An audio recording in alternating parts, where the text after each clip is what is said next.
এবার ঘটেছে কেঁচো খুঁড়তে সাপ বেরিয়ে আসার মতো ঘটনা।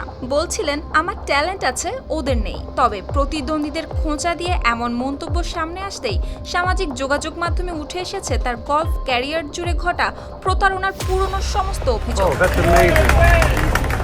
রোববার ট্রুথ সোশ্যালে একটি ভিডিও প্রকাশ করে ডোনাল্ড ট্রাম্প দাবি করেন নিউ জার্সির ট্রাম্প ন্যাশনাল গলফ ক্লাব ব্যাডমিনস্টারে অনুষ্ঠিত প্রতিযোগিতায় সিনিয়র ও সুপার সিনিয়র দুই বিভাগে চ্যাম্পিয়ন হয়েছেন তিনি। তার দাবি নির্ধারিত পারের চেয়ে 2 শট কম অর্থাৎ 70 শটে খেলা শেষ করে তিনি জিতেছেন শিরোপা। পোস্টে ট্রাম্প আরও লেখেন অন্যদের মতো অনুশীলনের সময় নেই তার, কারণ তিনি আরও গুরুত্বপূর্ণ কাজে ব্যস্ত থাকেন। এরপরই বলেন এটিকেই বলে প্রতিভা, যেটি তার আছে অন্যদের নেই। তবে এই মন্তব্যের পরই সামনে আসে পুরনো সমস্ত বিতর্ক।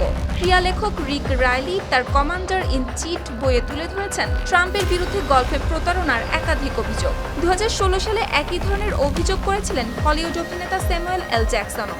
এছাড়া স্কটল্যান্ডের টার্নবেরি গলফ কোর্সের একটি ভিডিও নিয়েও বিতর্ক তৈরি হয়। সমালোচকদের অভিযোগ সেখানে ট্রাম্পের ক্যাডি বলটি গর্তের আরও কাছে সরিয়ে রাখা হয়, পরে ট্রাম্প সেখান থেকে শট নেন। যদিও গলফে প্রতারণার সব অভিযোগই বরাবরের মতো অস্বীকার করে আসছেন ট্রাম্প, আর সমর্থকরাও বলছেন এসব অভিযোগের পক্ষে এখনো চূড়ান্ত কোনো প্রমাণ উপস্থাপন করা হয়নি।